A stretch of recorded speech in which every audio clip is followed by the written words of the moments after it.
All right, moving further in this session, it is briefly the agenda for today. Please, can someone confirm you can see my screen? Yes, please, I can. Okay. This is the brief agenda on how the activities today will go, and we will also try as much as possible to stick to time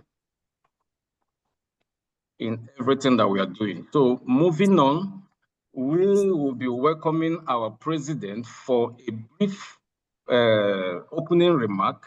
He's no other person than Dr. Abdul Malik Halilu. He's the president of Triple Helix Nigeria, and also doubles as the Director of Corporate Services at the Nigerian Content Development and Monitoring Board. And in this session, he will be ably represented by by Professor Eukaria Nwichi, who will be giving the opening remark on his behalf. Thank you, Professor Nwichi, as you take up with the opening remark on behalf of the president. Thank you, Prof. Thank you so much, Dr. Victor.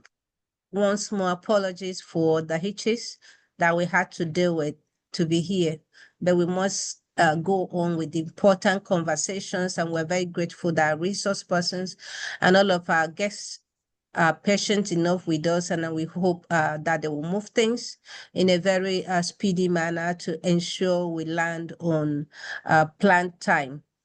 Distinguished colleagues, warm welcome from the President, Mr. Adumale Kalilu.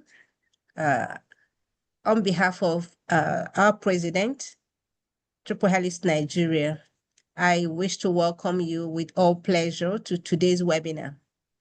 The topic has been well chosen for today, given the impact that we wish to have from the research going on in a Nigerian research ecosystem, fostering entrepreneurial mindsets in research, innovation, and policy. We think that this is not only timely, but also strategic, as Nigeria's knowledge economy requires more than research excellence, as we've been preaching.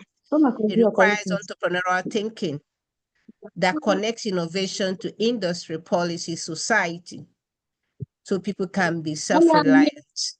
Tonight, we have an opportunity to listen to experts, to listen to diverse perspectives from all corners of academia, industry, entrepreneurs, government.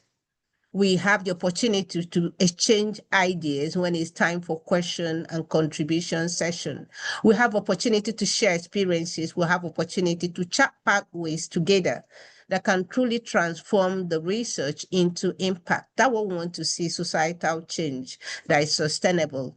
I thank our esteemed panelists, the moderator of this webinar, and all participants for joining us and for agreeing to serve in this capacity. We look forward to a stimulating and action-oriented dialogue. Sit tight and enjoy yourself. Thank you. Thank you, Professor Eukaria, for that warm opening remark.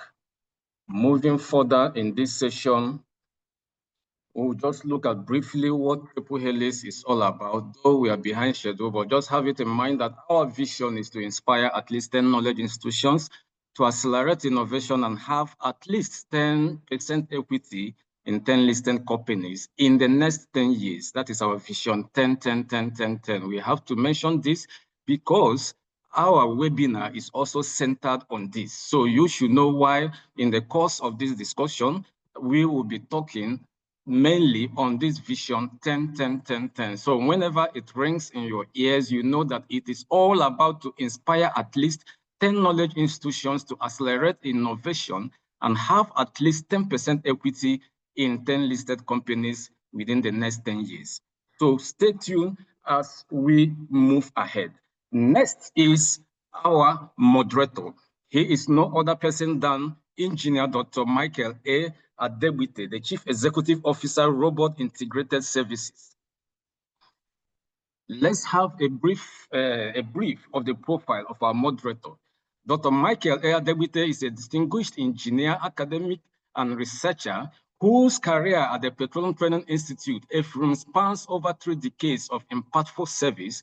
He was appointed Director of Engineering at PTI with effect from January 1st, 2021, following the ratification of his promotion by the Institute's Governing Council during his 142 meeting on March 4th, 2021 at the Executive Club Lounge, Freshers Suites, Abuja.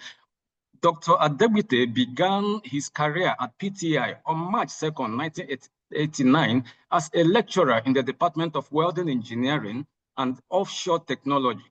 Prior to his elevation as Director of Engineering, he served meritoriously as head of the Quality Management System, where he contributed to strengthening academic and operational standards within the Institute. He holds a Bachelor of Science degree in Metallurgical and Material Engineering from the then University of Ife, now Obafemi Awolowo University, Ile-Ife, in 1987. He furthered his academic pursuits abroad, earning 2 master's degrees, an MSc in Welding and Adhesive Bonding of Engineering Materials from Brunel University, Uxbridge, London, 1993, and another MSc in Offshore and Ocean Technology, Offshore Material Options from Cranfield University, UK, by 2003. He capped his academic excellence with a doctorate degree in engineering from Cranfield University, United Kingdom in 2014. A prolific scholar, Dr. Adebite has authored 39 publications in reputable academic and professional platforms. His works focus on asset integrity management, offshore engineering, materials, and the challenges of aging infrastructure. Noteworthy among his contributions are asset integrity management of aging infrastructures, issues challenging and opportunities delivered at the Nigerian Society of Engineers, Abuja branch technical session by 2020, and metals offshore applications, issues, challenges, and opportunities presented at the Nigerian Institution of Metallurgical Mining and Engineering, Mining and Material Engineering by 2020. Dear participants and all the panelists on the call, I want you to make welcome Engineer Dr. Michael A. Adebite as he takes over this webinar session as the moderator of this session. Thank you very much, Dr. Michael, for accepting to be the moderator of this session. Thank you as you move ahead to walk us through the webinar session. Thank you very much, Doc. Thank you for the honor. Thank you very much. I want to appreciate the president and all the executive members of Triple Helix Nigeria. Thank you very much for this honor. At the same time, I want to say a warm evening to all the panelists and everyone on this call. Thank you very much for creating time to be here, and it's not taken for granted. I trust that being together this evening, we'll be able to add a body of knowledge that will propel us as individuals and much more as a country into a better life. And even as Triple Helix, the Vision 10-10-10-10, I believe that through this webinar, will be enhanced and will move closer to realization of that vision. Again, a warm welcome to one and all. And I want to sincerely apologize for the glitch that resulted into our starting late, please. Thank you very much for your patience, and thank you for being on this call. This evening, our focus is on fostering entrepreneurial mindsets in research, in innovations, and in policies towards making sure that we get the benefits of these various institutions and making sure that bridges are built across and there is a seamless and a symbiotic interaction amongst all these institutions. And to help us undertake this particular, to take a look at this particular topic, are no other than the panelists that have been put together this evening. And I want to please invite the technical team to please have Professor, yes, the first on the list is Professor Amina Mustafa. Professor Amina Mustafa is married. She's happily married with 4 children, had a secondary education in Federal Government Girls College, Bakori, and is an alumnus of UDUS, that's Usman Dan Fodio University in Sokoto, also University of Ibadan, and the BUK, that's Bayero University in Kano. She started her career in Bayero University, and that's in 2002, where she rose through the ranks to become a professor of agricultural economics in 2018. We are privileged to have a prolific writer who has published so many, who has many publications in both national and international journals, and has attended a lot of workshops within and outside the country. Professor was appointed Director of Center of Excellence in Sustainable Food System and Products in 2023. And she also, I need to mention that she is the pioneer director of that center. And recently, early this year, she was elected the first female deputy vice chancellor, research and development in Bayero University, Kano. It's nice having you, ma. A warm evening to you. Good evening, ma. Good evening, all. It's good to be here, and I want to say a very good evening to all the people who have joined us today. Thank you for the introduction. Thank you. You're most welcome, ma. Also on the call, one of our panelists is another lady who has got a very big chunk of niche for herself in the industry. We have with us Ididiong Ekwere. Ekwere, she is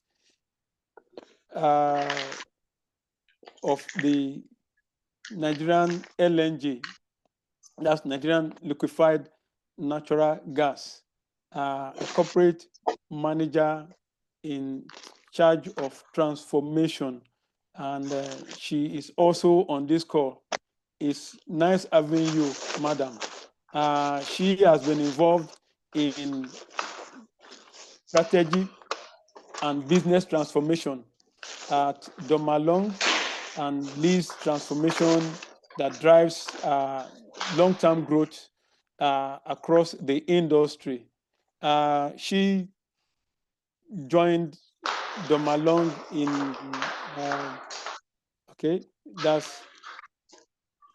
she joined Domalong a couple of years ago, and has spent over 13 years at Shell Exploration and Production Company, that's NEPCO.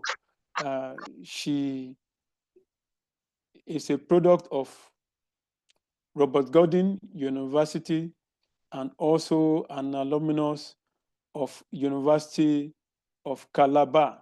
Yeah, Ididiong, excuse me. Yes, she has led a number of projects, and I'm sure we'll be able to benefit from her wealth of experience, especially within the industry, the oil and gas industry, and managing projects across the industry. It's nice having you, man. Good evening. Good evening, Sir Michael. Good evening, everybody. Happy to be here. Thank you. Thank you. And another on our panel this evening is no other than Mr. Jonathan Njoku. He is an acting manager, research and development in the Nigerian Content Development and Monitoring Board.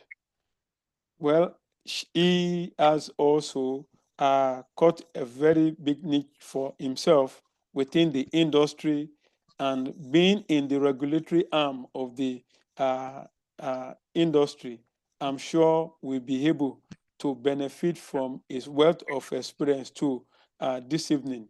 It's nice having you, sir, Mr. Jonathan Njoku. Good evening, everyone. It's my pleasure being here. Thank you very much. We are also privileged, last but not the least, of course, to have Mr. Chidume Uzozie with us. He also been in the industry, but now in the investment arm, those that decide which project is viable and which is bankable. It's nice having you, sir. He has got a niche for himself within the VFD group, and is a seasoned corporate development specialist and project development expert, and with a wide range of experience within the industry, and of course, in the energy industry too. He has been involved in a number of projects, and we are delighted to have you on this call, sir. It's nice having you again, sir. Mr. Chidume Uzeze. Thank you very much, and welcome everybody. Hope we have a nice time together. Thank you. Thank you. Thank you very much. I want to say a warm welcome and real appreciating all our panelists once again. Please, to start with, I want to invite Prof, please. We want to start with you, if you don't mind. And we want to really know what are some of the imperatives for translating research findings within the academia, the findings, the breakthroughs. How do we translate them to entrepreneurial successes that will lead to enhanced standard of living? What are some of those imperatives, please? Thank you, ma'am. Okay, thank you very much for the question. I want to start with by telling you about who a researcher in a university is. You know, when you are in a university system, you are employed to do these two things. You are employed to teach, at the same time do a lot of research. So this research is what actually makes you to rise through the ranks and reach the peak of your career. So as far as any university system is concerned, you see that we cannot run away from research. But then what is the mindset of the researcher in a university? That is where the question is, because it is the mindset of this researcher that is going to translate into a product or a publication at the end of the day. So for many of us in the Nigerian universities, you see that the mindset we have for research here is mainly for publication. We do a lot of research, but at the end of the day is to come up with a publication. That is how we do it. But then these days, there's a lot of shift and change. There is a shift of mindset where researchers are encouraged to become innovators. And what do we mean by innovators? Because innovators have an entrepreneurial mindset whereby we do research in order to solve a problem, because that is the only way that we were able to look outside the classroom walls and then focus on real world challenges be it in agriculture, be it in health, be it in energy or technology, which that we can generate solutions from this our research in order to have a marketable product, or in order to have a patent, or in order to do to get the product registered. But then how do we do that? The first thing is that we need to integrate research and innovation. We need to work side by side. We need to teach students, especially postgraduate students, to look at research as an innovation. And that is the only way that we can come out with a product. Many universities in the world, especially there is this model that Brazilian universities are doing, and TED Fund is promoting that through the ARIFA scholarship scheme, whereby as a postgraduate student, you are encouraged to do research, but that research is impactful research, which can come up with a product at the end of the day. And it means that we need to integrate research and innovation side by side, and we need to, most importantly, we need to have this industry university public-private partnership with industries especially. We need to look at things through what the industry wants, and then do research in order to solve industry problem.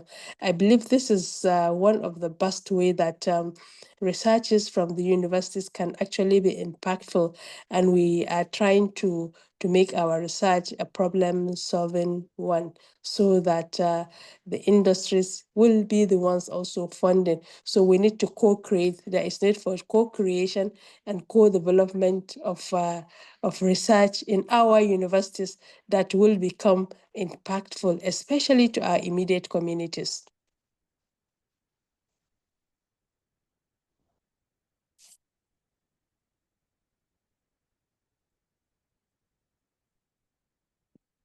Hello. Yes, hello? Yeah, okay. Yeah. Just want to be sure. Yes, yes. Are you done, please? Yes, before great. that, I think the most important thing also that we need to leverage on the institutional structures we have. And because by leverage on our own institutional structure, that is when we'll now be able to work in collaboration with the industry and do research for impact. Thank you very much. Thank you very much. The need to go beyond chunking out researches so as to end promotion to problem solving, focusing on the needs of the industry, the needs of the people, the needs of the community, needs that will impact positively on wellness and well-being of the populace. Thank you very much. Thank you very much. We'll be moving quickly now to the next panelist. That's in person of another lady, Edidion Ewere, excuse me. And the question, Ma, we want you to help us look at the vision of Triple Helix. That's vision 10, 10, 10, 10. Having 10 universities to have at least 10% of equity within 10 listed companies in the next 10 years. In fact, it's now less than 10 years because we've started this quite some time now. What are some of those mindsets that are essential to making sure that this is realizable? It's not just a mirage, but it's something that before or by the end of the 10-year period, we will be able to lay our hands on this and say, yes, we have been able to achieve. What do we need to do as Triple Helix? What do we need to do as a people, as Nigerians, and much more, even as Africans? Because there are members on this call who are based and, in fact, not Nigerians, who are Africans. And so we want to look at what are those essential things that we can focus on, we need to do in order to achieve these mindsets Thank you, Ma. All right, thank you so much for that question. So I'll begin with a fundamental observation, right? There's this persistent challenge that's been encountered across organizations. They often know what to build when they're looking into transformation, right? But they know its products, processes, capabilities, but generally do struggle with knowing what they need to become as institutions. And that's the gap. That gap between building and becoming is at the heart of why so many transformation initiatives fall short of their ambitions. And this is exactly why Vision 10-10-10 exists. It's not just a slogan, right? It's not just about financial investment. It's about fundamentally reimagining what universities and industries need to become and to drive Nigeria's economic transformation.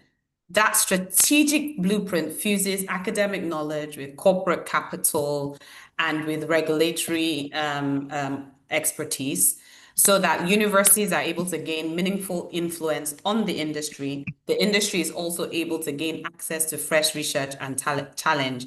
Just as our president had put it, it's really around accelerating that research, commercialization, and innovation in Nigeria, and driving equity partnerships with the corporate sector and the universities would totally unleash this innovation, accelerate research collaborations, and really contributes to substantially increasing the economic growth. So in exploring the mindsets that the industry must adopt to make this vision successful, there are expectations we will place on our academia, right? And this means we have to bridge the traditional gaps between research, policy, and the market needs in Nigeria. And it's that difference between the ambitious visions that succeed and those that fail, which is no longer just resources or timing, but the willingness to create that integrated value system that serves all three domains simultaneously. So I'll just dive into what thinking could actually look like. First of all, one thing I would think that would make a lot of sense is having a stakeholder ecosystem thinking, right? So most successful digital transformations in African fintech didn't happen when the institutions simply just digitized their existing processes. No, it happened when they recognized that their success was interconnected with the success of other entire business ecosystems, which are their customers, technology partners, regulatory environment, their research and development partners. Now imagine applying this thinking to the Vision 10-10-10-10, where universities now begin to hold significant equity stakes in companies. That relationship shifts it from now being transactional to transformational, because the universities will provide graduates or conduct research for companies, and they become co-owners of the company's success. And we all know that if you're a co-owner of success, then you are incentivized to make it win, right?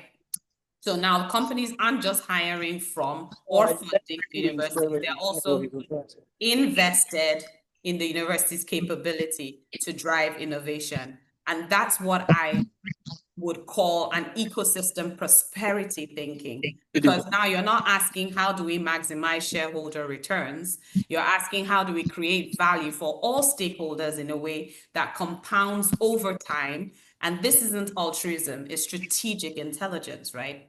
Also, I would say you need to think about quarterly performance to drive generational impact. So an observed pattern is where companies try to optimize quarterly performance. They are seen to underperform over the decades. But when they optimize for generational impact, they then tend to outperform quarter on quarter. Vision 10-10-10-10 forces that mindset shift, because the universities now have to think in decades. It's not quarters. a university has equity in a company, right? It now has to think very differently. They start asking questions around what capabilities will we need, not just next year, but within the next decade, so that we are able to solve the problems when we do our research for these companies going forward, right? And then the industries also participating are thinking differently because they have to develop a generational competitive advantage that strengthens over time rather than eroding. I'm sure anyone who understands like accounting and stuff understands what compounding is, right? So that's what you're trying to do here. You're compounding the effect, knowing that it then becomes even stronger. I also think about knowledge consumption and changing that to co-creation. So it's a mindset shift where you have to see knowledge as not something you just acquire. You're not just hiring a consultant, recruiting talents, licensing technology. No, you're actually driving it in a very different way where you are now co-creating.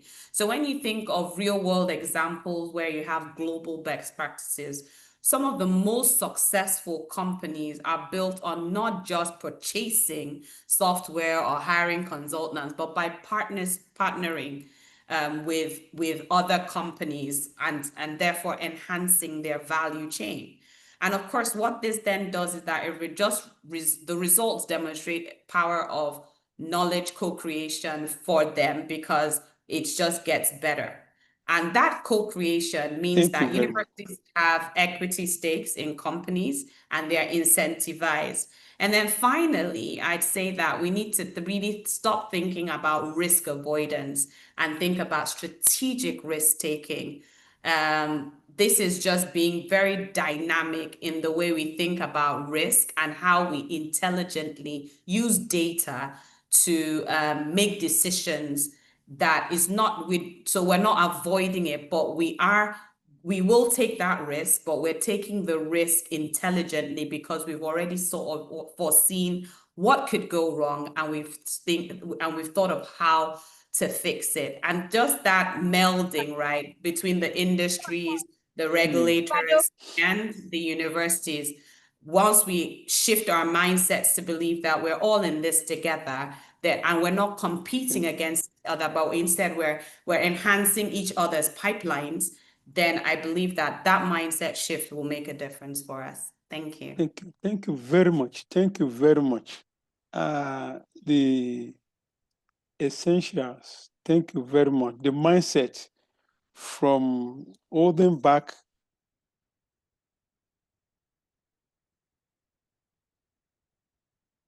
instead of purchasing mindset or asking how much, rather to roll up our sleeves and co-create alongside with stakeholders.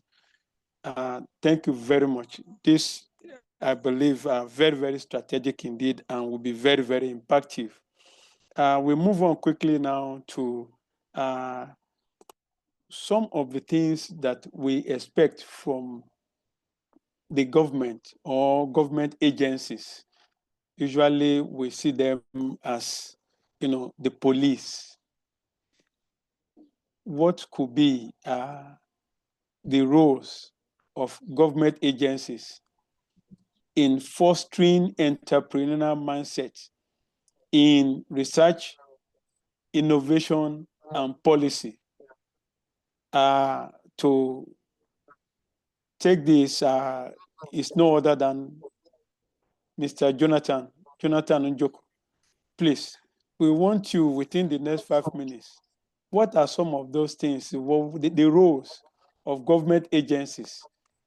Is it limited to policing in quote, or otherwise? What exactly could be their role in ensuring that we have an ecosystem that encourages a mindset in which we have, research, innovation, and good policies, thriving together to impact life positively? Yes, sir. Over to you, please.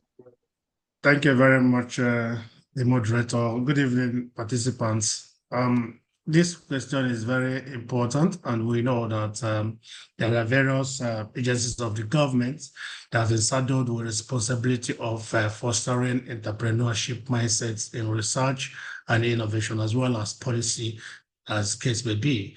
And some of these initiatives and programs cut across in various areas and talk about providing financial support, training, regulatory guidance, market access to empower entrepreneurs, enabling startup companies, and as well as small businesses. And we have a couple of agencies, and I would list some of them, mention some of them, and then at the same time, tell us a little what they are doing. Okay, if you, for instance, let's start with the bigger player, which is the Central Bank of Nigeria. This agency implements policies to enhance financial inclusion, provide affordable credits to small and medium players in the industry, and initiatives like entrepreneurship development centers and anchor borrowers program to help entrepreneurs to grow. We have the likes of Small and Medium Enterprise Development Agency of Nigeria. This agency provides support, services, training, and capacity building to our SMEs. Okay, they facilitate access to finance to help them in scaling up their research. We have the likes of Bank of Industry as well. This is another entity that is under the financial aspect of the sector, but they still provide financial support and services, including loans, equity financings, and guarantees to support entrepreneurs and SMEs.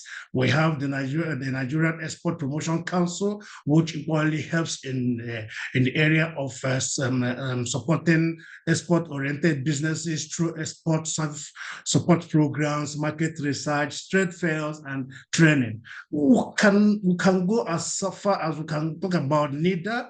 Okay. The NIDA is another agency of the federal government, which is saddled with the responsibility of ensuring that there are supports around the tech aspect of it, the software development aspect of the research. And then we have the NASENI, which is the National Agency for Science and Engineering Infrastructure. We are marveled when we visited them just yesterday to see a good number of facilities they have put in place to support research and innovation and ensure that people leverage those facilities to develop different products that could be scaled up and then commercialized and deployed into the markets. Let me talk about SCDMB, where I work. When we got into that area, we saw that there is need for us to develop a framework, a roadmap. That roadmap was anchored on 8 distinctive pillars. And what are those distinctive pillars? I will mention a little bit of them so that we would understand exactly what they are. Funding is an issue. For you to succeed in research, you need funding. Infrastructure is an issue. Capability is something that the board looked at and said there is need for us to have capability indicators. There are commercial frameworks. Collaboration is key. What we are doing here today is collaboration, and there's nobody that will succeed in research single-handedly. You must need other agencies, you must need other teams to collaborate. Governance is issue. Legal framework, which you have pushed, and then the government of the day have equally released some of those legal frameworks to support research and development. Then the last, you could see that even when you mention policing, enforcement is the list of all we do with respect to research. And then not to end it up there. You see, when we look at funding, NCDMB on its own went further to say, we need funding to support research and innovation. And they set up 50 million around the fund to help in support and scale up research efforts. And that have helped us in commercializing one research efforts, which is domiciled here in Abuja. And at the same time, we have about 3 of them lined up and ready for commercialization. They have passed through all their field trials, both with the academia and the industry. And at the same time, we are developing centers of excellence across the political zone. All these things are aimed and sparing and making sure that entrepreneurship is really supported. These centers are cut across different thematic areas. It can talk about the engineering, the technology development, the geology and the physical, the local material substitution, the safety, health and environment, and then as well as renewable energy. So you cut across all areas where research is domiciled. I wouldn't forget to mention that no entity could succeed when it comes to research without collaboration. And the setting up of Triple Helix today is the best that have happened so that we could bring all the academia, the industry, and the government as an entity to drive research and innovation. I'll stop there. Thank you very much. Thank you very much. Thank you very much. Quite a lot to chew there, from policies to frameworks to various supports. And he also made us to understand that even the CBN and other banks with their various mandates are also stakeholders in this arena, together with other government agencies like the NCDMB. Thank you very, very much. We want to move on quickly now to the next panelist. And we'll be looking at the creation of ecosystem, because that ecosystem bringing together stakeholders. The last panelist mentioned that no one can exist alone. None of these entities can thrive alone. So that ecosystem, creating the synergy that will make for technology-based transformation. Yes, we have seen that it is essential for us to realize this vision 10-10-10-10. To you, sir, Mr. Chidume Uzeze, how can this be achieved? How can this be? How do we bring it to pass? How do we bring this, hanging fruit? How do we get it down to us? Thank you, please. Over to you, sir. Okay, thank you very much, Mr. Moderator, and I also am very happy to be amongst the very erudite people that we have in this room. Yes, so it's a very, very, very vital conversation that has been going on in these long years. How you can bring this into bed, the interconnectivity between research and innovation, the industry, and to a large extent, the regulators. And my colleague, Amana, had sort of put bed to it at the beginning, but I would just have to support her essentially. So the whole thing turns around synergy, just like we all know what synergy is all about. So it's essentially saying 1 + 1 is equal to 3 instead of 2. So where you have the research-based institutions coming together with the industries to form a collaboration that will create significant value for all the stakeholders. So, and I'll just share a slight example of my experience at some point when I was running a huge mining project in the South, trying to build a cement plant. And we are supposed to send all the huge samples to somewhere in Australia for analysis. And then it was just a question that we walked into the university and we sat down with the Department of Geology. And then we came up with the fact that, look, this test can be done here, but the school doesn't have the facilities. So what we did was to have a conversation where we funded some of the equipment, and the university was able to set up the laboratory and then conducted the analysis. And they were just like any other result you can get anywhere in the world. So what just happened there quickly is that the lab was made a lot better. And we as an organization, we spent less. We didn't have to get FX to push our samples to the lab. The third aspect is that we we ran the test in record time, and then we're able to complete our projects. So that is what a practical example of what should be happening. The collaboration and the result of the collaboration, the synergy. So you are just having the fact that research from universities underpins industrial revolution, while targeted funding from industries will oil the wheels of research and development. So what you see that will happen quickly is that it's a lasting symbiotic relationship.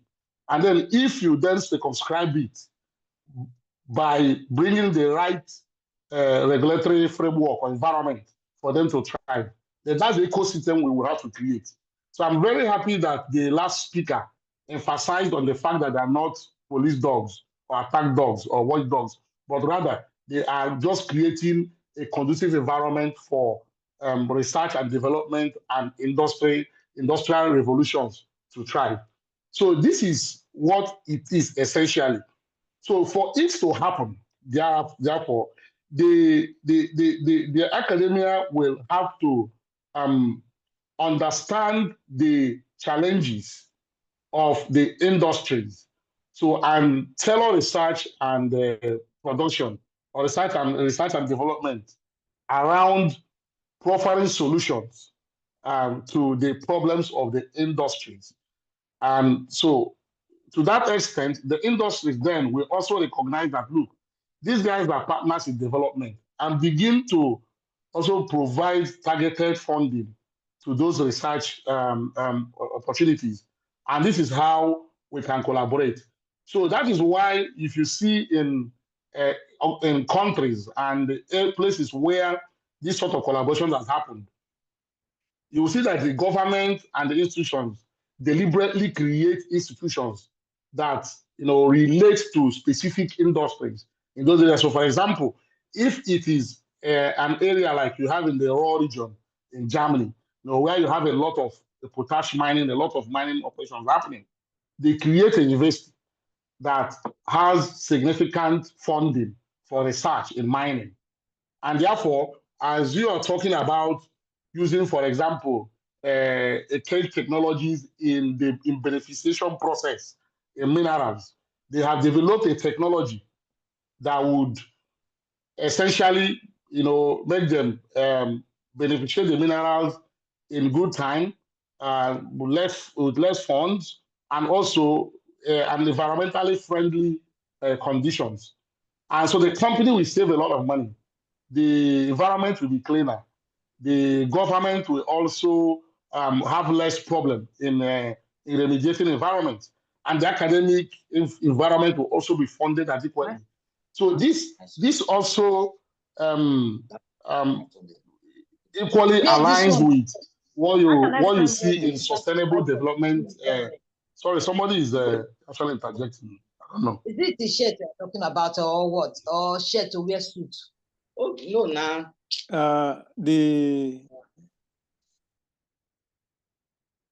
Admin, please mute all others, please. Thank you. Apologies, please. Apologies, please. Yeah, you can go on.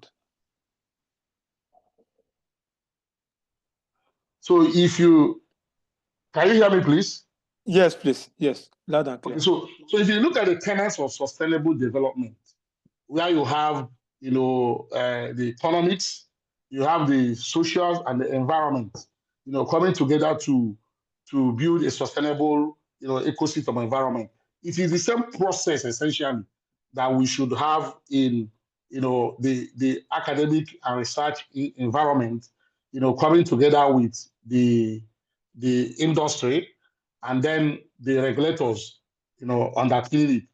So embedding it down, the point here is that what the Triple Helix has done is essentially what I was going to recommend. So there must be a coming together of the respective parties, and then there will be a definition of the vision, a definition of the goals and objectives, and then those goals and objectives must align with the requirements of the industry. It must also align with the desires or the needs of the academic institution. And then with that, the funding, the right funding will come from the industry, and the research will be done by the university. And then what you will see is a synergy that will produce sometimes unbelievably 10x, 20x of what you're looking for. And that is how the Japanese, the Germans, and the rest of them developed. So that is my position in terms of what needs to be done in creating a conducive environment for this to happen. Thank you very much. Thank you very much. Thank you very, very much.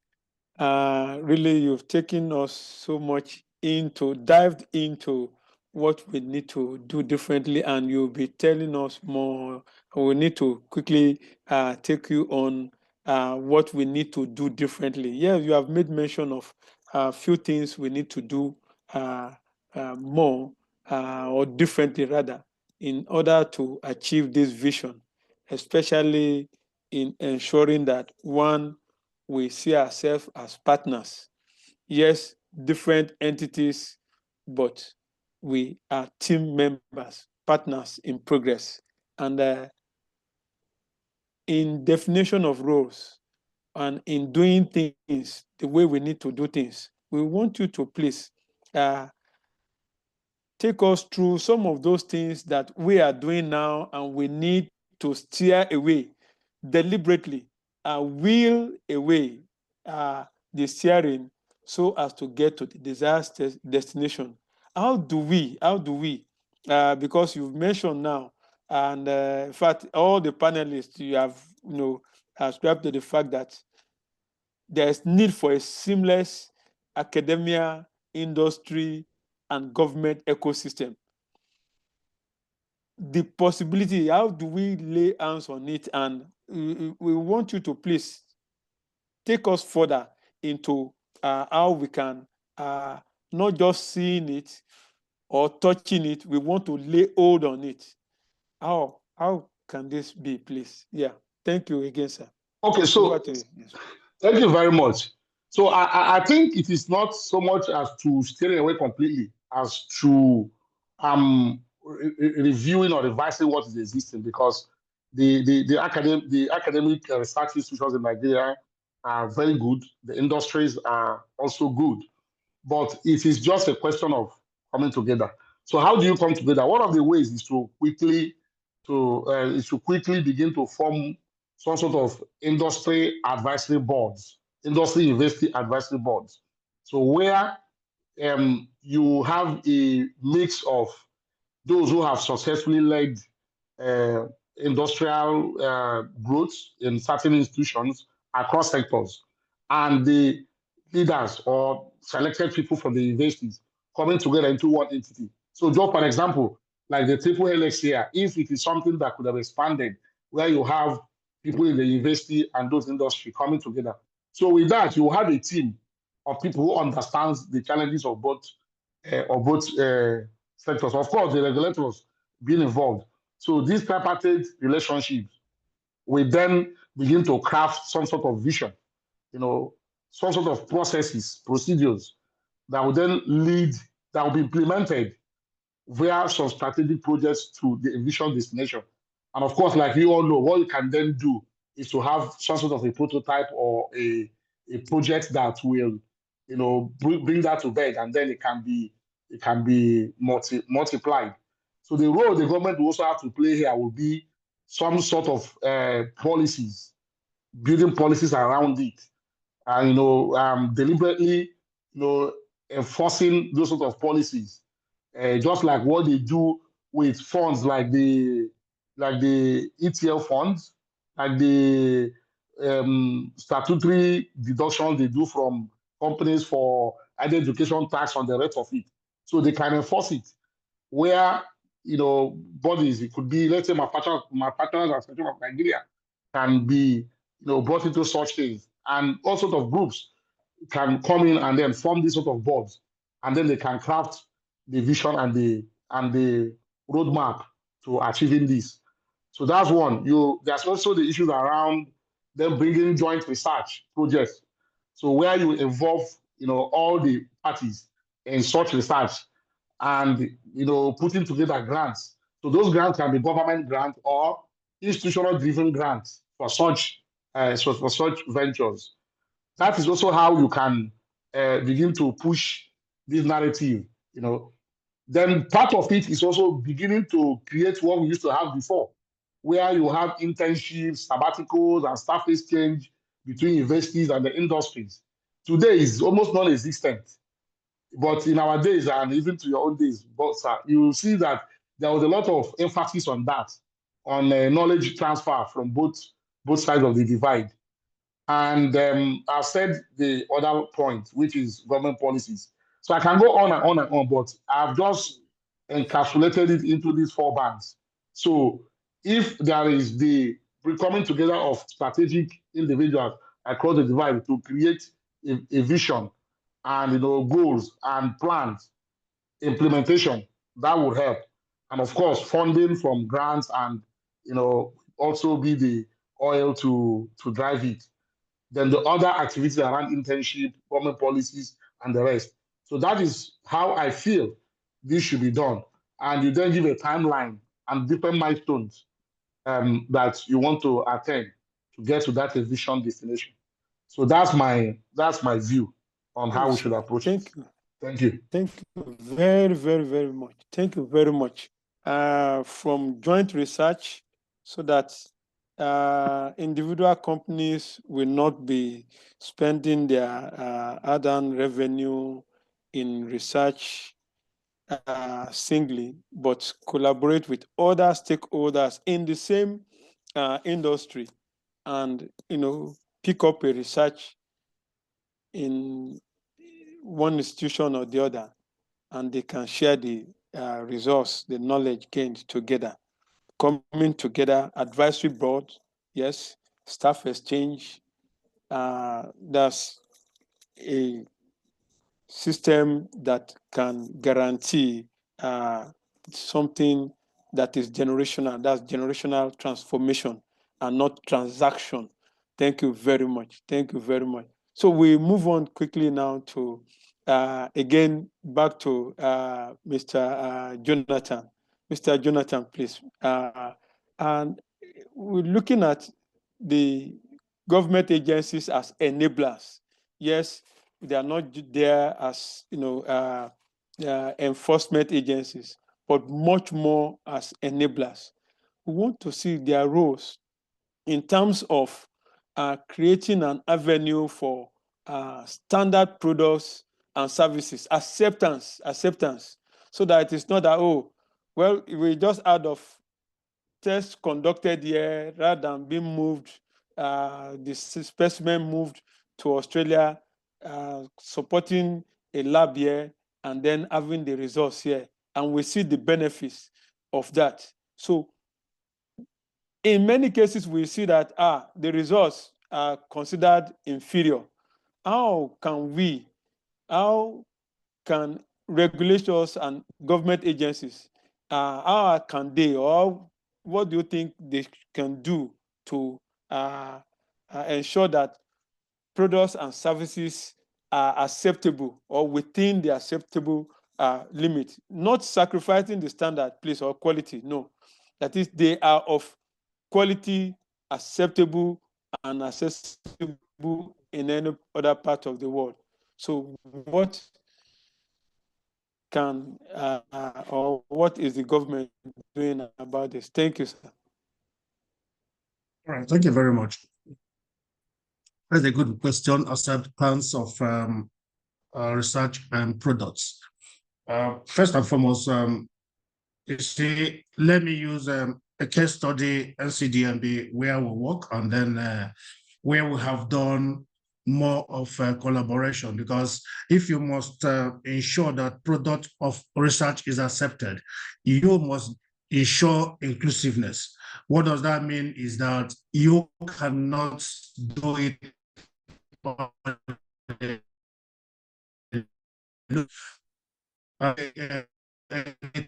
that we sponsored remediation products. All right, remediation is something that would clean up polluted environment. We did not do it alone. We identified the key stakeholders involved in environment, which are the Ministry of Environment. We identified the key stakeholders who are equally of testing those products, which is NOSRA. So we worked in conjunction with NOSRA, Ministry of Environment, to ensure that that product is tested, validated, and ensure that they are equally part of the exercise, so that if it is viable, we would not have challenge in ensuring that those involved in cleaning up polluted environments accept that product. Where we did it, where contractors engaged by federal government to clean up a certain location are equally working. So that was part of that exercise to see that, yes, this product happening in Nigeria, made in Nigeria, and being deployed in Nigeria is actually doing the service it required. And as I talk to you today, they are keen on so making sure that they are buying or utilizing that product. So what we do is we ensure that every stakeholder who will be needing or utilizing that product is part of the testing. So the collaboration is very key. And that is what we are doing here, where you have the industry and the utilizers of the product, and then you have the government who regulates and ensures that there are policies that would help to accept research that are produced from Nigeria. Okay, so that's exactly how it is done. For instance, in NCDM, we have what we call Nigerian Content Research Development Council across all the stakeholders in the industry, including academia. NUC is represented. We equally have what we call Nigerian Content Research and Development Technical Advisory Board for the $50 million R&D fund, who equally advises the board. They do what we call second level review of every proposal before it is approved to even go for product development. They are part and parcel. Oil and gas stakeholders are there. All right, you have the IPPGs, you have the OPTS, you have the PCTS, or they're all involved. So you must ensure that you have everybody as a team working so that when it becomes viable, nobody will say, I was not there. So when you put up a policy that would help in the acceptance and deployment of that product, they will not say, I was not there. They were fully represented. And that policy would be for everybody and for every stakeholder that needs that product. And another thing we need to do is we ensure that we do not just go into every research as it comes. We basically depend and focuses on market-ready researches, because there are other agencies of the government who their own responsibility might be to sponsor basic research. But ours is focused on applied research, and we'll drive applied research to ensure that it turns into markets. It turns into product which is deployable into the industry. Thank you. Thank you very much, sir. Thank you very, very much. Inclusiveness, transparency, the roles clearly defined and the quality well stated for one and all to see, so that the results, the services, the product will then be acceptable to one and all. Thank you very much. Thank you very much. I want to quickly move on again to the ladies, please. And want to move on to our industrial lady panelist, Lady Ididionga Were. What are the expectations of the industry from this symbiotic relationship? So when we talk of research, when we talk of academic institutions or the university, perhaps you want to put something on the table of the academia so that their mindset could be better focused in terms of expectations, and then we'll be building this bridge across the 2 points, the academia and the industry. So what exactly are some of the expectations, please? Thank you, ma'am. No problems. Thank you. All right. So in terms of what industry would expect from academic institutions, and in some cases, I'll probably talk about the vice versa. I have 4 main buckets. The first is business-ready research excellence. The second is innovation pipeline development. The third is policy-informed market innovation. And finally, the triple bridge integration. So I'll start with business-ready research excellence. And there is a persistent challenge. There's often a gap between academically excellent research and practically implementable business solutions. It's a gap that has been identified, and the idea of having vision 10-10-10-10 is to help create a condition that solves this permanently. So when you have universities that own equity in companies, right, and that academic excellence must include business relevance.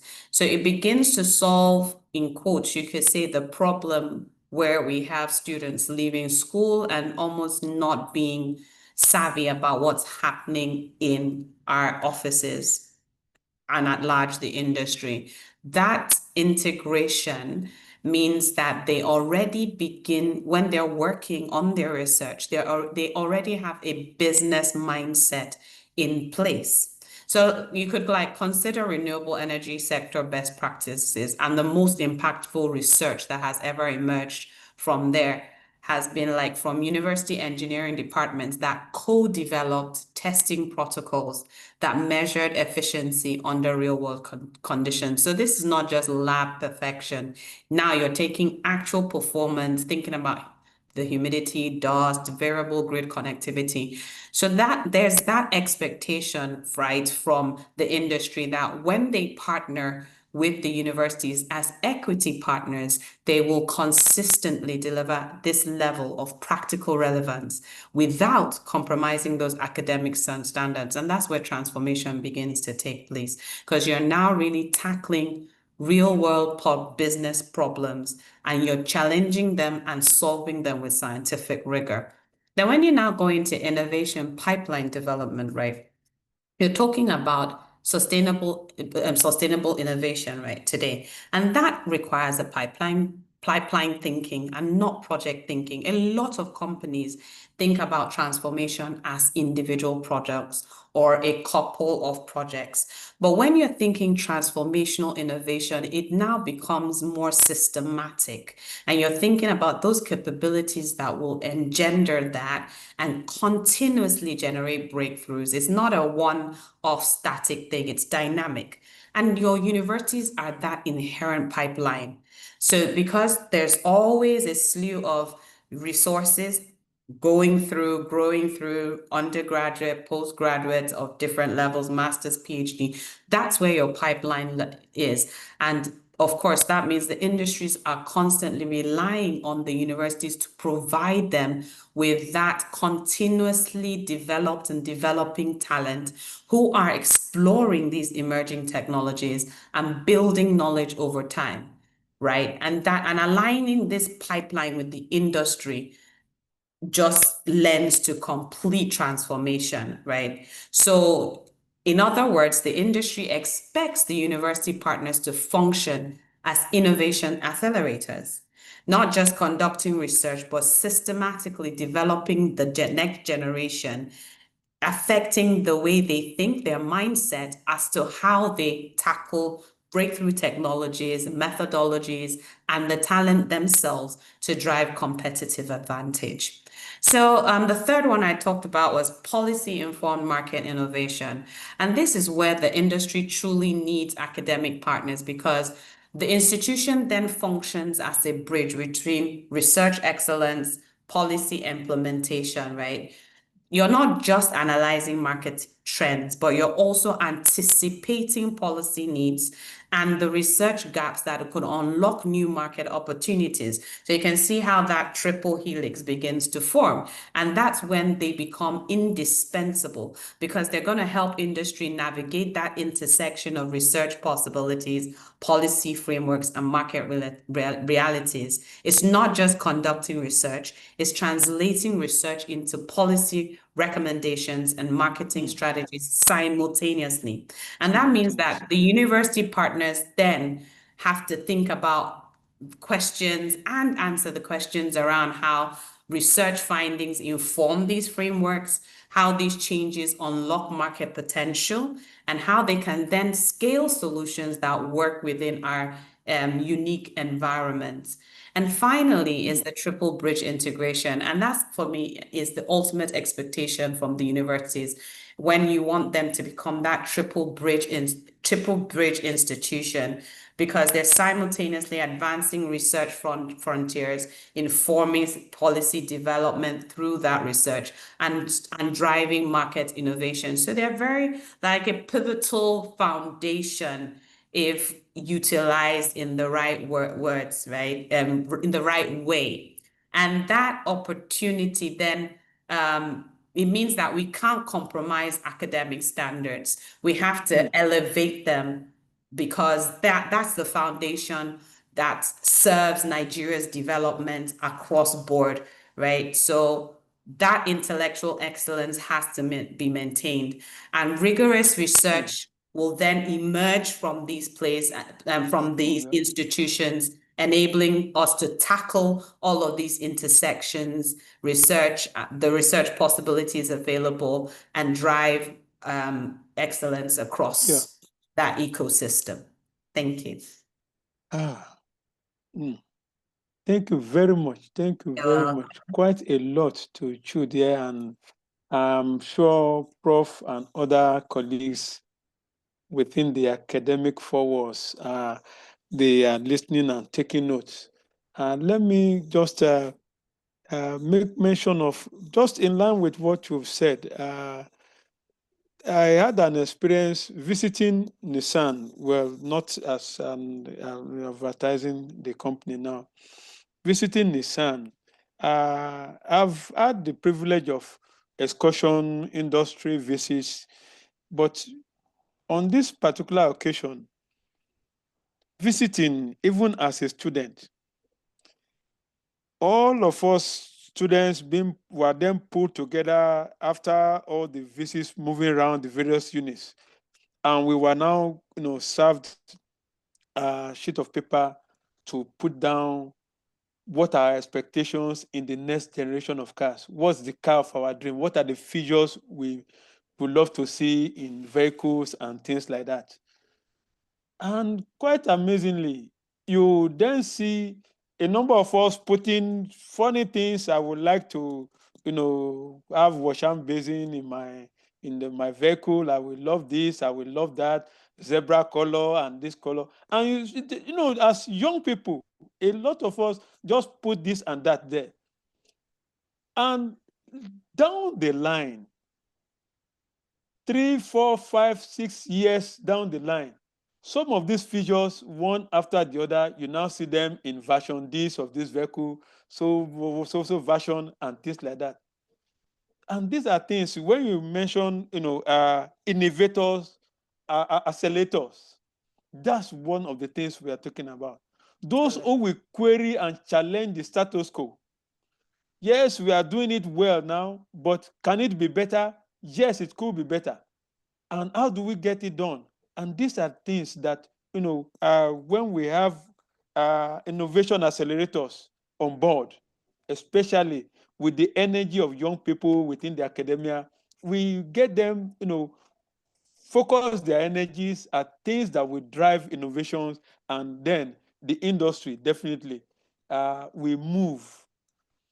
Well, we were able to move from typewriter to computer now. And even the status of computers before, for Fortran and all the punching of cards, now, at the comfort of you don't need to go and queue, in the computer house or computer lab to get something done. Just within your handset, at the comfort of your room, you get things basically done. And these are some of the things we're talking about. Thank you again, ma. Thank you again, ma. And with this, I want to quickly move on to Prof again, please. Prof, please, ma, especially you anchoring research and development and issues concerning research and development, stops on your table. How can we foster entrepreneurial partnership for the attainment of Vision 1010? what at least I haven't heard all that have been said from the industry, from the regulators, and what have you. What do you think, or what are your expectations from other stakeholders, and what will you like to put on the table, please, so as to foster an ecosystem that will deliver on this vision? Thank you, ma'am. Over to you, Prof. Professor Amino, please.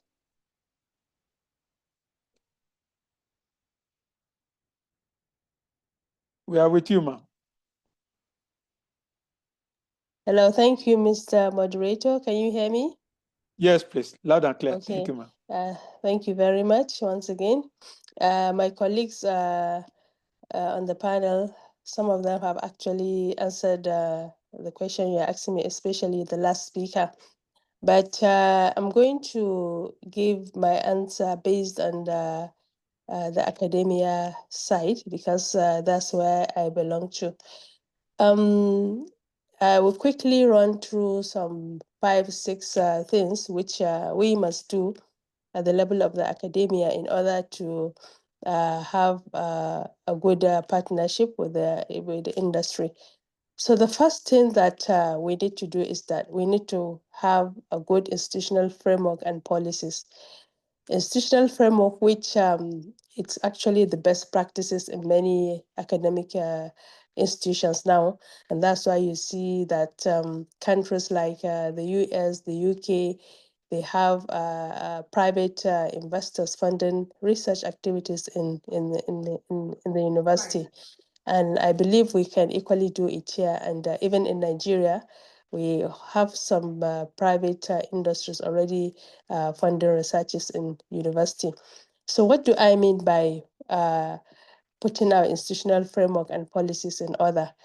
You see, we need to have what we call the technology transfer offices, that's the TTOs, because that is where issues like patents, licensing, and collaborations are managed. So if we don't have this, it means that we are missing out. And then there is also need for the academia to introduce entrepreneurship-friendly curricula. And how do we do this entrepreneurship friendly curricula? It means that we have to involve the industry in even developing our curricula in the university, because that is when we'll be able to roll out programs which are okay with the industries, and we can be able to do a lot of things together with them. And we'll be able to graduate students who are ready to also fit into the industry. The second thing I want to mention in fostering collaboration with the industry is that we need to also do joint research and innovation, which has been mentioned by the previous speaker. We have to co-create, we have to co-develop, and we have to do joint research with the industry, focusing on what the industry wants actually, in whatever sector the industry belongs, be it health, energy, agriculture, etc. We need to develop and co-create and co-develop the research proposal together. And then, of course, most importantly, the industry should be ready to fund this research. It's either they fund it or we look for the fund together and we execute the research together. And the academia also need to encourage problem-based PhDs and master's projects, which I have mentioned earlier, because if we encourage our PhD and master students do problem solving research, they are ready to solve the problems of the industry. And that is why we need to have this joint research and innovation together with the industry. Then the universities need to have business and startup ecosystem. I know quite a number of universities now, including mine. We are building an ecosystem where we have centers and accelerators on campus where industries can mentor these young students to become and build a successful startup, and then have products that can go to the market. And we need to also organize Industry Innovation Challenge, which I know a lot of universities are doing now, which is the hackathon, because this is what will make our students to have ideas, to bring beautiful ideas, which can be of great benefit to the industries. And then funding and investment models. You see, one of the problems we have, as mentioned by this previous speaker, is that you see, universities, sometimes we just think research, we do a lot of research, but we don't have investment models, business models, which can turn this research findings into marketable products. So we need to build a venture capital or angel investment network where we link the industry with the universities, and we also need to offer joint grant applications with the industry so that we can get funding together. But these days, there are a lot of industries out there that have a lot of funds, for the university, but the universities are not reaching out, and that is why we need to have we need to build our networks. University really need to build networks, have partnership with the industry, because some of them have funding for us, but we are not reaching out. And that is why you see that smart campuses now have this advisory, they call it industrial advisory, but where they bring the industry to guide towards achieving some of these goals. So I believe if we're able to do that, it's going to go a long way in fostering and knowledge sharing. There is a need for knowledge sharing between industry and the academia, where we continuously have roundtable discussion. We invite them in conferences. We have research fairs, where we invite the industry to come and participate in our research fair, because through these avenues, a lot of ideas can come in, and industry will be able to find some of the solutions they are looking for in order to solve their problem. So I think with this 5, 6 activities I have just explained, I think we can go a long way in fostering the industry, academia relationship, and universities in Nigeria can also start enjoying a lot of support from the industry sector, just like we have in Harvard universities and other universities in China and the UK. Thank you. Oh, great. Thank you very much, ma. Thank you very much, ma. Please, let me quickly request that we type our questions in the chat box. It's time for question time now, and we want to just take few, just send in your questions, please. Then we'll be able to, and if you have any of our panelists to address any, please also state. And perhaps because I'm taking on this late, we may entertain 2 or more to speak, please. Thank you. Thank you very much, man. Many thanks to all our panelists. Prof, thank you very much. Lady Kwere, thank you very much. Jonathan, we appreciate you.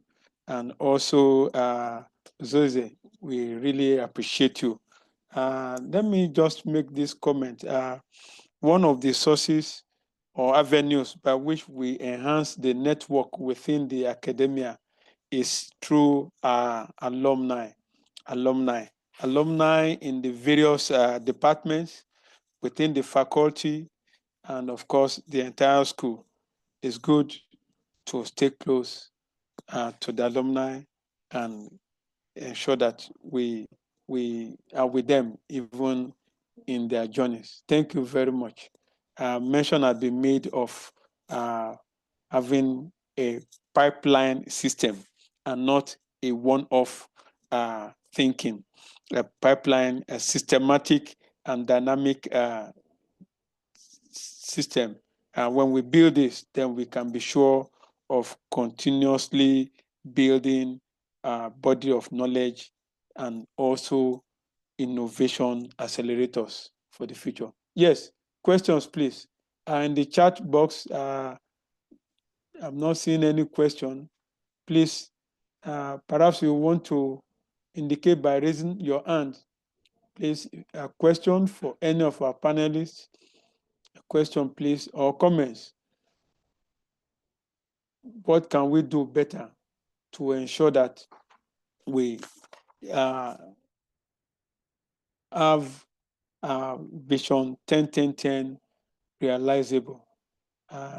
Yes, please. Questions, please. Is there any hand up in the chat box? Okay. Okay, thank you very much for your time. Really appreciate the panelists once again, and want to again apologize for starting late. Wish we can go on and on. I had to cut short a number of our panelists in terms of what they are loaded, and I'm sure we can still have access to them. And this session is also recorded, and I'm sure you can have access to the recording later on. Yeah, a question to Mr. Jonathan, please. Mr. Jonathan, what policy shifts are most urgently needed to foster entrepreneurial thinking within our universities and research institutions? And how do we ensure these policies are implemented effectively? Yeah, yes, that's to Mr. Jonathan, please. Yes, please. Within the next 2 minutes, if you don't mind, sir. Hey, what policy shifts mostly urgently needed to foster entrepreneurial thinking within our universities? All right, so first and foremost, we need to do away with the issue of publish or perish, and then look at moving to product development. That is very important, because if we must take off some of those research efforts on the shelves, converting them into products and making sure that they are patented, and then you'll find out that there are institutions, there are agencies who would pick them up and run with them, and then at the end of it, you will no longer just be just a lecturer, but you will either be an entrepreneur as well as a lecturer in the university. So we need to look at that angle and see how we could change that narrative, because we need to make sure that as a lecturer, you are equally making money through research while you are in the classroom teaching. Thank you. Thank you very much. The mindset of generating papers for promotion to more of product development, being an innovator, making, manufacturing, producing something, services that will impact on life and wellness. Thank you very much, sir. That's very, very sharp and focused. Another question, this now is to Mr. Ozeze, please. The question is, how can the real world and the informal sectors benefit and be part of the vision, that's Vision 10-10? Thank you for asking this question, Mr. Matthew Kereke. Thank you. Okay. Thank you very much. Can you hear me? Loud and clear, sir.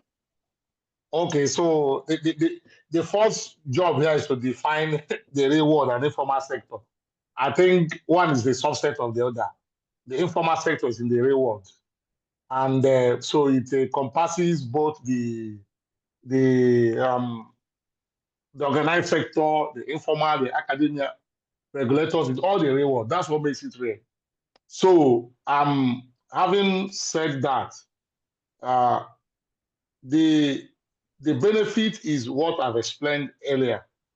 So if you design a synergy that aligns very well across the different stakeholders, then what you will see quickly is that the results we'll achieve will tend to respond to their own respective challenges. So that is why, again, I give the example of what happened when I was running a project. So that mining project is a real, life scenario. So I need to take samples to a lab. And my challenge then was first, the issue of FX. So I need to get FX. I need to get the right lab in Switzerland or Australia. I even need to get the logistics of either using FedEx or DHL or going through shipping to Australia. And then I need to wait, for a certain for a certain period of time, which is on the critical part now for the project execution, for it to come back. So these were my challenges. Now you look at the challenges of the university. They didn't have the right lab to teach the students for the research. Even some of the PhD students were taking their research projects to private laboratories and all the rest of it. So that was the real problem of the university. So now coming together in that project where we collaborated with the organization having the right funds and bringing it and upfront to the university to invest in those equipment. And so the university was able to derive the benefit of not having the right equipment. And then we shortened the time for the project. The result was also excellent. And we were able to, also save ourselves from the FX issues. So that's the real life scenario. That's the real life strategic engagement between the institutions. So this is at the level of, the research, the universities, and the big organizations. But also bringing it down to what he called the informal sector. We need to understand that the informal sector makes a significant, percentage of the economy.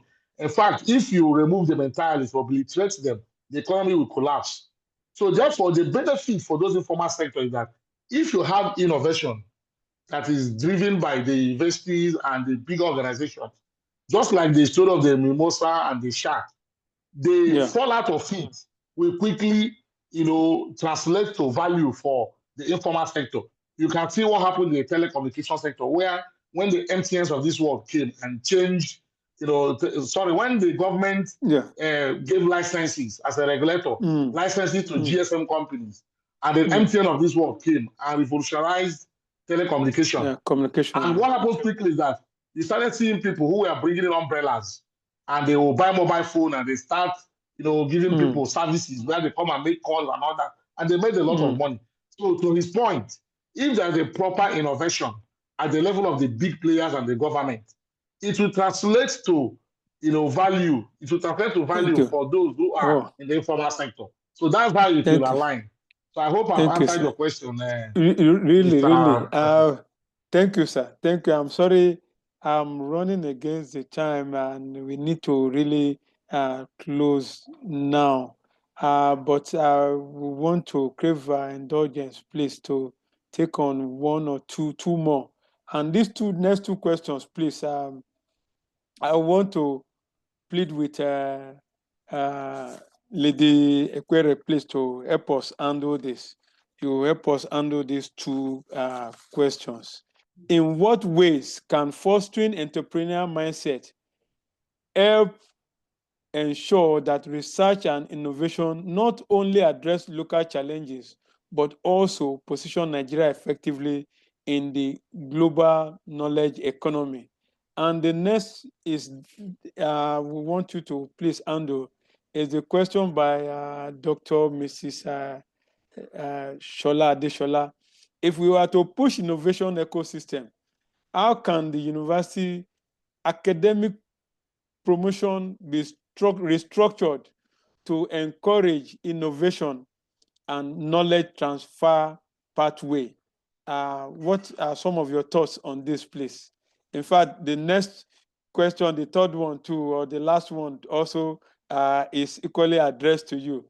How can industries in Nigeria support Triple Helix Nigeria vision to ensure that we achieve this, perhaps through fellowship programs and the rest?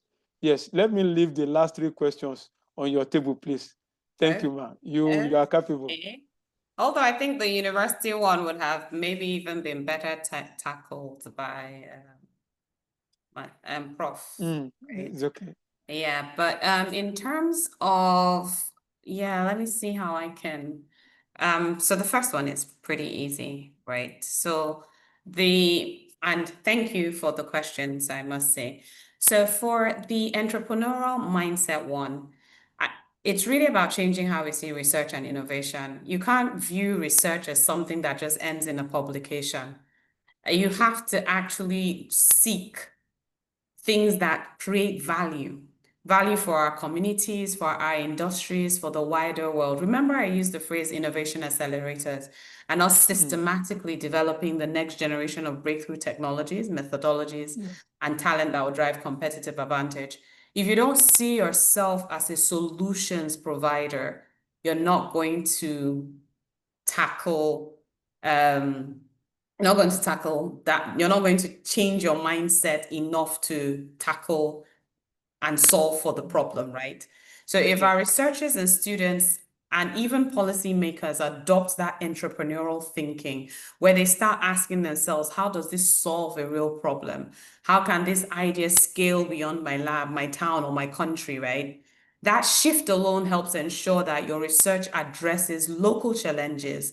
So things like energy reliability, food security, climate resilience, affordable healthcare. There's a myriad of issues out there.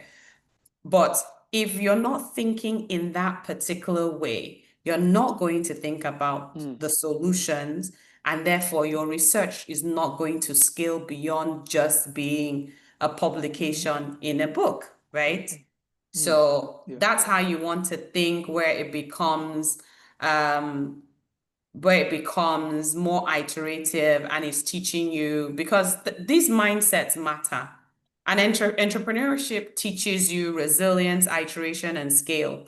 So it's not just about building something for the now, it's about building something that grows beyond the now and continues to make impacts. That's the ultimate goal. The ultimate goal is impact. And that's the mindset you have to carry across everything, right? So that was around the mindset. Then when you talk about pushing innovation ecosystem, and how can the university academic promotion be restructured to encourage innovation? Probably not the best person to answer this. Like I said, I'm not in the We will university let Prof system. handle that. Thank you. Yeah, Prof will but just, how can industries in Nigeria support? I think I went through that, right? It's it's like flipping where what the industries expect, then you flip that, and then that's what, and they will provide that data. They will also provide that access to infrastructure. All right. Okay. So I don't take up too much time. Let me stop there. Thank you very much. Thank you very much for your time. No problem. Prof Ma, if you don't mind, please, in few words, how the industry, how the promotion within the academia could be restructured to encourage innovation and knowledge transfer pathway. Prof Ma. Yeah, thank you very much for that question. I think, you see, in fostering collaboration with the industry, the first thing I mentioned is that institutional framework and policies. And promotion guidelines of any universities are policies that are made by the university itself. So I think it's high time that universities try to look at issue of innovation and entrepreneurship as part of their promotional guideline instead of just publication. Because if we don't have this change in the policy for promotion, many academics will not be willing to go the other way. So in summary, I think there is need for change of mindset of policies of our Nigerian university to go a long way in helping that. Thank you. Thank you very much, Ma. So the emphasis in terms of the being dynamic, being impactful, being relevant. Thank you very much. And I want to say a very big thank you on behalf of everyone to all our panelists. We appreciate you. Thank you very much, Prof. Thank you very much to Lady Quere. Thank you, Jonathan, and a big thank you to Zeze. Thank you very much. I want to, at this time, hand over the platform to Dr. Victor, please.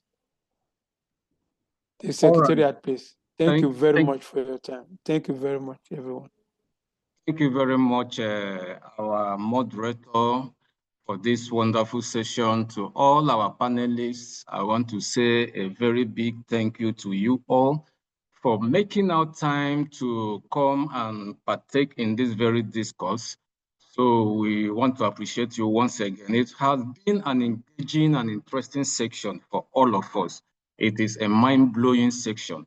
So we want to say once again, thank you. And to all that participated, to all that listened, I want you to use your favorite emoji to show appreciation to our panelists, to the moderator. Use your favorite emoji to just show your appreciation for the impactful session that we've all been part of. Just briefly, let us do that.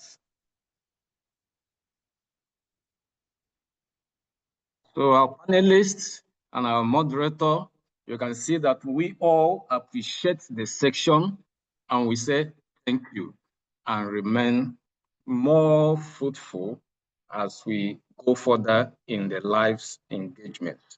Thank you once again. So taking us further in this webinar, apologies once again for taking us beyond schedule and also for the little glitches we had at the beginning.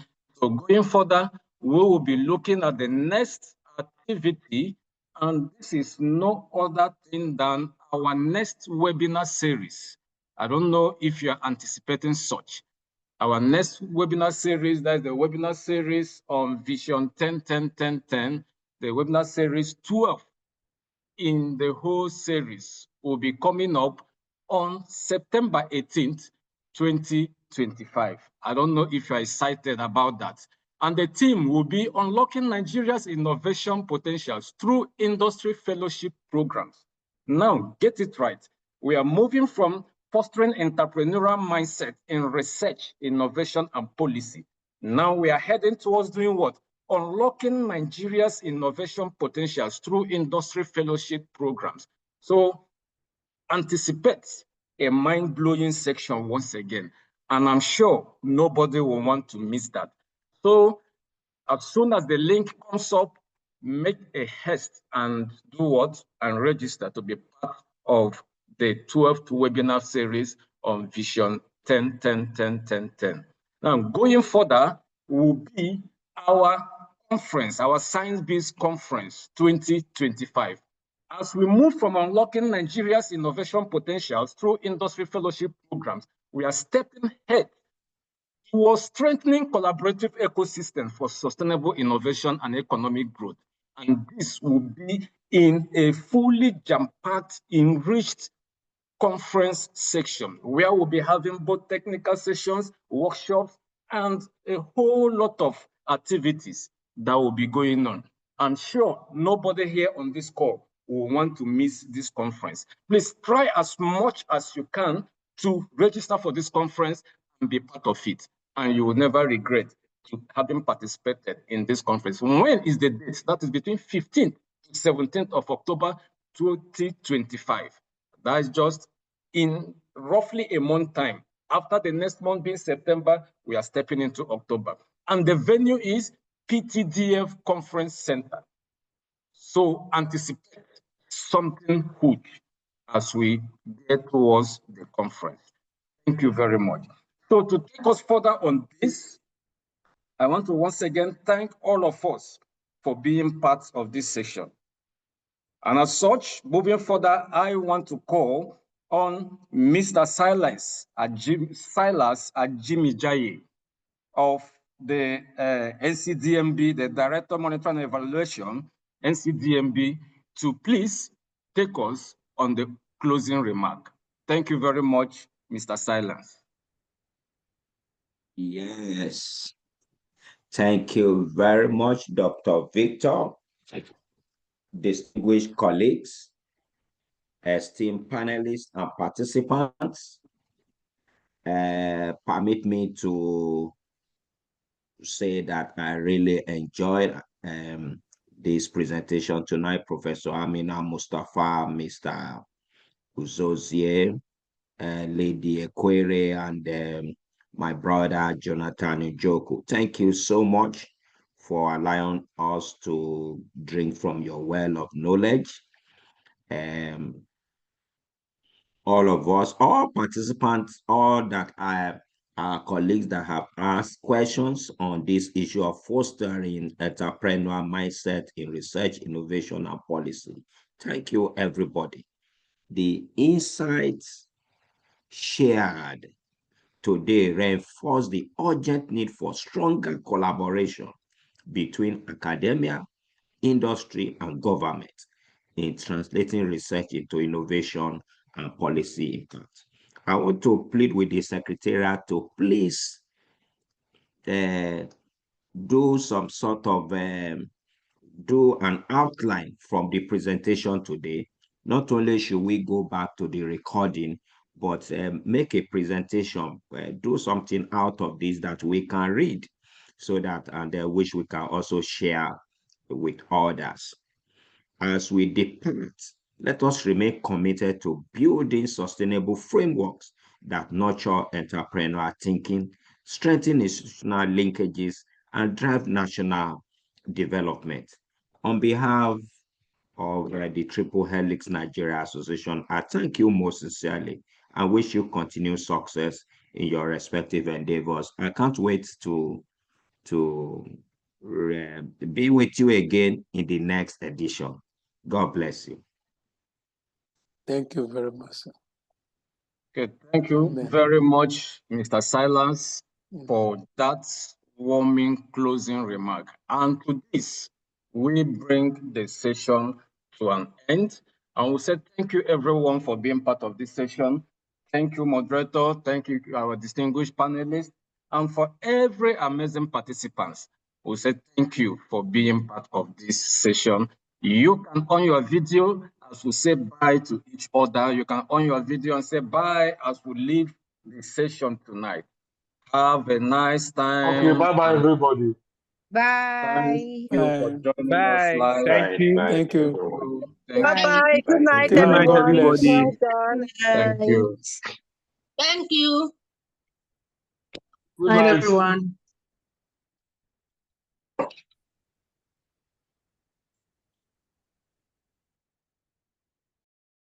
Bye, everyone. Yeah, bye. Have a home evening.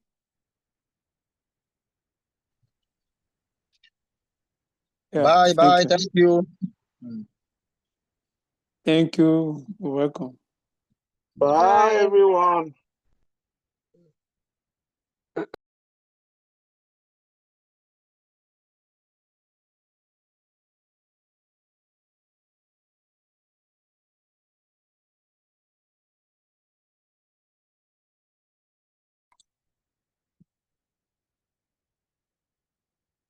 Oh no, the phone stop that.